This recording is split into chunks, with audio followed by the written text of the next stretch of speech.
ഒരു ഗംഭീര പ്രമോ, അതായത് ഫേക്ക് ഫൈറ്റ് അല്ല, റിയൽ ആയിട്ടുള്ള ഒരു ഫൈറ്റ് അക്ബറും ഷാനവാസും തമ്മിൽ. ഇവർ രണ്ടാളും ഒത്ത എതിരാളികളായി മാറിയെന്നാണ് നമുക്ക് മനസ്സിലാക്കാൻ കഴിയുന്നത്. അത്തരത്തിലുള്ളൊരു പ്രമോ ആണ് ഇപ്പോൾ വന്നത്. ആ പെൺകുട്ടിയോടുത്ത് നീ ഇപ്പോഴും മാപ്പ് പറഞ്ഞ് നടക്കുകയല്ലേ എന്ന് ഷാനവാസ് അക്ബറിനോട് പറയുന്നുണ്ട്. തെറ്റ് പറ്റിയാൽ മാപ്പ് പറയുന്നതിൽ എന്താണ് പ്രശ്നമെന്ന് തിരിച്ച് അക്ബർ ചോദിക്കുന്നുണ്ട്. അങ്ങനെ ഇവരൊരു ഒത്ത എതിരാളികളായിട്ടുള്ള ഒരു ഫൈറ്റ്, റിയൽ ഫൈറ്റാണ് കാണുന്നത്. അതിൽ ഷാനവാസ് ഷോൾഡർ വെച്ച് അക്ബറിനെ ഒന്ന് തള്ളുന്നുണ്ട്. ഇതൊരു ഫിസിക്കൽ അസാൾട്ടിലേക്ക് വരില്ല എന്നാണ്, പക്ഷേ റോബിനോടൊക്കെ കാണിച്ചതുപോലെ ഇപ്പോൾ കാണിക്കുകയാണെങ്കിൽ ഷാനവാസ് പുറത്തേക്ക് പോകേണ്ട ഒരു സംഗതിയിലേക്കാണ് എത്തി നിൽക്കുന്നത്.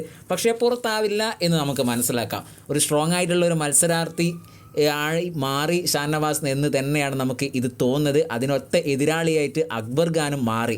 അത്തരത്തിലുള്ളൊരു ഫൈറ്റാണ്. അതായത് സീസൺ 7 ഒരു ചിത്രം അങ്ങോട്ട് മാറുകയാണ്. റിയൽ ഫൈറ്റിലേക്ക് പോവുകയാണ് മത്സരാർത്ഥികൾ. അതായത് മത്സരം 3ാമത്തെ ആഴ്ചയിലേക്ക് എത്തുമ്പോൾ സ്ട്രോങ് ആയിട്ട് കൊണ്ട് പോവുകയാണ് എന്ന് തന്നെയാണ്.